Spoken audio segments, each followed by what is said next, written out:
So I've been using the iPhone 10 for a couple of weeks now, and I'd like to get my review on what I liked and didn't like about Apple's new iPhone.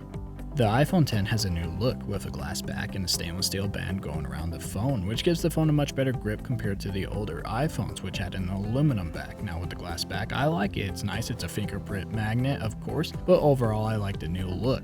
Now this year Apple has packed in a 2700 mAh battery into the iPhone 10, which makes it feel heavier than it really is, because the iPhone 8 Plus is actually heavier than the iPhone 10. Now I personally upgraded from the iPhone 6s Plus, and so the iPhone 10 felt heavier to me at first, but I got used to the weight difference after a few hours of use. The speakers in the iPhone 10 are much louder, the bass is more full, and the audio experience is just better in general. In the earpiece of the phone, there's another speaker in there which helps separate the audio so that when you have your hands holding the phone horizontally, you're not covering up the speakers and losing out on that experience.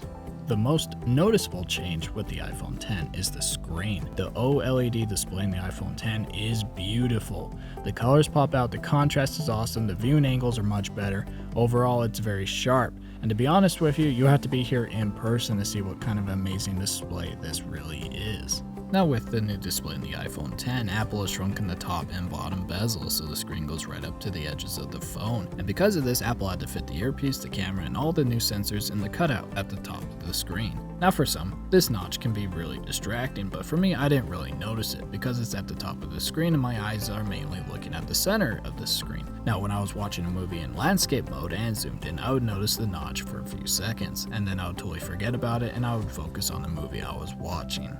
The camera on the iPhone 10 is awesome, with the usual upgrades like faster autofocus, better colors, wider dynamic range, and much more. The iPhone 10 has dual 12 megapixel cameras on the back and a 7 megapixel camera on the front. The cameras on the back offer 4K video recording at 60 frames per second and 1080p at 240 frames per second slow-mo. The iPhone 10 also has a portrait mode feature which will blur the background, change the lighting on your face, or black out the background completely when you take different kinds of pictures. This feature is a lot of fun to play with. It's not perfect, but it does get the job done. Now on the iPhone 10, Apple has gotten rid of Touch ID, going instead with Face ID. The facial recognition software uses numerous infrared beams to map the shape of your face in order for you to unlock your phone. It's not as fast as Touch ID, and even once the phone recognizes you, you still have to swipe up to unlock the phone. But face scanning technology doesn't stop there. We now have Animojis. The mapping technology makes them seem pretty lifelike, but outside of iMessage, they're pretty hard to use. The iPhone 10 is a very powerful phone, thanks to Apple's A11 Bionic chip and 3GB of RAM. In benchmarks, the iPhone 10's performance is phenomenal, rivaling up with the iPad Pro and the iPhone 8.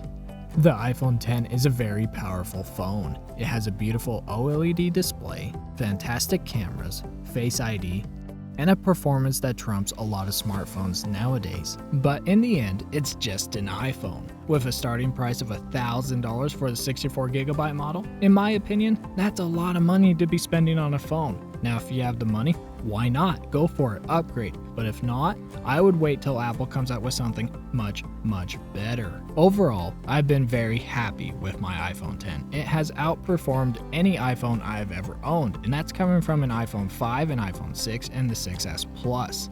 But in the end, I can't wait to see what Apple will have in store next with the new iPhone. If you like this video, please hit like. If you dislike the video, hit that subscribe button.